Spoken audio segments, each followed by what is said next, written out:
ሰላም እንዴት ናችሁ?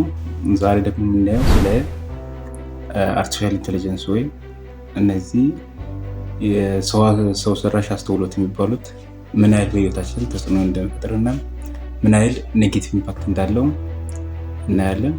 በመጀመሪያ እነዚህ አርቲፊሻል ኢንቴሊጀንሶች ለሰው ልጅ እንዲጠቀምና የሰው ልጅ እንዲለወጥበት የተሰራ ቴክኖሎጂዎች ናቸው። ወይም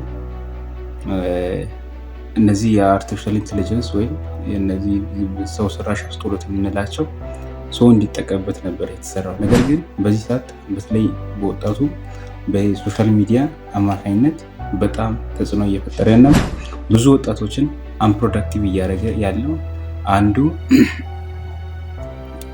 ቴክኖሎጂ ነው ወይም አንዱ የፈጠራ ዘርፍ ነው። ስለዚህ እንዴት ነው እነዚህ የሰው ልጆችን እንዴት ነው አንፕሮዳክቲቭ እያደረገ ያለው የሚለውን ለማየት አንደኛ ለምሳሌ በፊት የሆነ ሰው ሊሰራ ለምሳሌ እንደ ተማሪ እንውሰድና አንድ ተማሪ በፊት የሆነ ታይም ላይ የሆነ አሳይመንት የሚሰራ ከሆነ ላይብራሪ ገብቶ ሪፈር አድርጎ ነበር የሚሰራው። በተጨማሪ ደግሞ የሆነ ነገሮችን ለማግኘት ጊዜ ሰጥቶ ያጠና ነበር። አሁን እነዚህ አርቲፊሻል ኢንቴሊጀንሶች ከመጡ በኋላ ቻትጂፒቲ ሊሆን ይችላሉ፣ የተለያዩ ኤአይ ቱሎች ምን ያደርጋሉ? ነገሮችን ቀላል አድርጓል።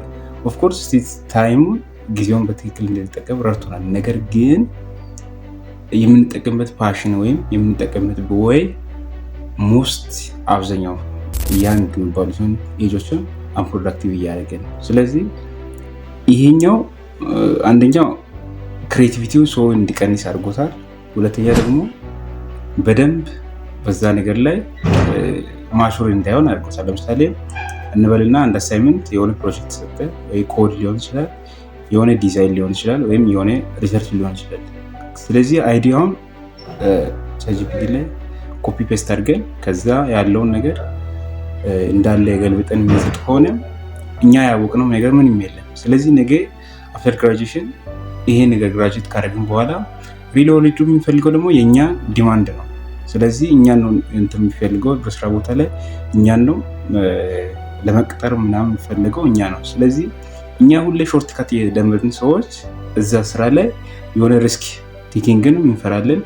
የተሰጠውን ፕሮጀክት በትክክል ማከናወን አንችልም። ምክንያቱም እዚህ ግቢ እያለን የለመድነው ኤአይ ቱሎች ስለሆኑ እነዚህ ኤአይ ቱሎች ደግሞ እኛን አንፕሮዳክቲቭ እንድንሆን አድርጎናል። ስለዚህ ይሄኛው ነው። ሁለተኛው ደግሞ እነዚህ ኤአይ ቱሎች የሆኑ ነገሮቻችንን ሃይድ ያደርጋሉ። ለምሳሌ ሚስ ኢንፎርሜሽን ወይም ሚስሊድ ሊያደርጉናል ይችላል። ለምሳሌ እኛ የሆነ ነገር ሰርች ስናደርግ እዛ በተሰጠ ዳታ መሰረት ነው ለእኛ ኢንፎርሜሽን ፕሮቫይድ የሚያደርገው። ለምሳሌ አንዳንዴ እኛ አስ ሁማን ቢንግ አናላይዝ አድርገን ዲሲሽን ሜክ የምናደርጋቸው ነገሮች አሉ።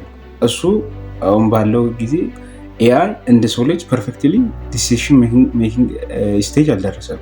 ወደፊት ወደ 2040 ምናምን ሜቢ ሊታይ ይችላል፣ ግን ዲሲሽን ሜኪንግ ስቴጅ ላይ አልደረሰም። ስለዚህ ያ ደግሞ ምንድነው የምንሰራው ነገር ለኮንሲኩዌንሱ ኃላፊነት እንዳንወስድ ያደርገናል። ምክንያቱም እኛ አይደለም ዲሳይድ ያደረግነው ኤአይ ስለሆነ ያ ኤአይ ዲሳይድ ያደረገው ነገር ሶሉሽኑ ላይኖር ይችላል። ስለዚህ ይሄኛው ሁለተኛ ነገር ነው። ሶስተኛ ደግሞ ታይም ኪለር። ለምሳሌ ኤአይዎች በተለይ ደግሞ በሶሻል ሚዲያ አልጎሪዝም ላይ ቤንድድ ሆኑ በኋላ አብዛኛው ሰው የሆነ ፕላትፎርም ከገባ እንዳይወጣ ተደርጎ ነው ኤአይ ዲዛይን የተደረገው። ለምሳሌ ባለፈው ቪዲዮ እንዳወራ ነው የሆነ ቪዲዮ ላይክ ካደረኩት ተመሳሳይ ቪዲዮ እንዲመጣ ያደርጋል አልጎሪዝሙ። ምክንያቱም እኛ ይሄ ሬስፖንስ የሚያደርገው ኤአይም ሬስፖንስ የሚያደርገው ይሄ ሰውዬ ይሄን እንደዚህ አይነት ቪዲዮዎችን ይወዳል። ስለዚህ እንደዚህ አይነት ቪዲዮዎችን ካለበት እያሰሰ ወደኛ ፔጃችን ያመጣል፣ ፎሎ ፔጃችን ያመጣል። ስለዚህ ይሄ ታይም እንድንገር በዛ ነገር ላይ ጊዜ እንድናጠፋ ኢንተርታይን ሊሆን ይችላል፣ ግን ጊዜያችንን ሳናቅ 5 ደቂቃ ኢንተርታይን አድርገን እንውጣ ብለን ገብተን 12 ሰዓት 3 ሰዓት እናጠፋበት ጊዜ አሉ። እነዚህ ነገሮች በጣም ተጽዕኖ እየፈጠሩ በዚህ አካባቢ በተለይ ደግሞ እነዚህ ለምሳሌ አሁን ላይ የመጡት ቲክቶክ ሊሆን ይችላል፣ ፌስቡክ ሊሆን ይችላል፣ ኢንስታግራም የተለያዩ ስናፕቻት ሊሆን ይችላል። እነዚህ ሶሻል ሚዲያ ፕላትፎርሞች በሙሉ ኤአይ ሳፖርትድ ናቸው፣ ማለት ኤአይ ኢምቤድድ የተደረጉ ናቸው። ለምን? ኤአዩ ኢንፎርሜሽኖችን ጋዘር እያደረገ አናላይዝ እያደረገ ለእኛ አውትፑት ይሰጠናል። ያ አውትፑታችን ደግሞ በእኛ ኢንተረስት መሰረት፣ ለምሳሌ እኛ 40 ደቂቃ የቆየንበትን ቪዲዮ ድጋሚ ያመጣል። ለምሳሌ የሆነ ቋንቋ ቪዲዮ ካያችሁ ከሆነ ሰዓት በኋላ ተመልሶ መምጣት፣ ምክንያቱም ይህ ሰውዬ 40 ሰከንድ ሲቆይ በዚህ ቪዲዮ ይህን ቪዲዮ ወዶታል ብሎ አልጎሪዝሙ ዲሳይድ ያደርጋል። ከዛ ተሰም ቪዲዮ ወደኛ ፎሎ ፔጃችን ያመጣልናል ማለት ነው። ስለዚህ ይሄኛው ትልቁ የኤአይ ቢግ ፕሮብሌም ነው። ከዚህ በመቀጠል ደግሞ ሌላኛው አራተኛ የምንለው ዲስአድቫንቴጁ ሰውን ከስራ እያወጣ ነው። ለምሳሌ ኢዝሊኒ ባንክ ቤት አካባቢ አሁን ሲስቴሙ ምን ተደርጓል? ኢምቤድ ተደርጎ በፊት ብዙ ሰው የሚሰራውን ምን ያደረገ ነው? በአንድ ሲስቴም እየተሰራ ነው። አናላይዝ እያደረገ ራሱ ዲቴክት እያደረገ እነዚህ ቴክኖሎጂዎች ሰውን ከስራ ውጭ እያደረጉ ነው። ሁለተኛ ደግሞ የሰውን የፈጠራ አቅም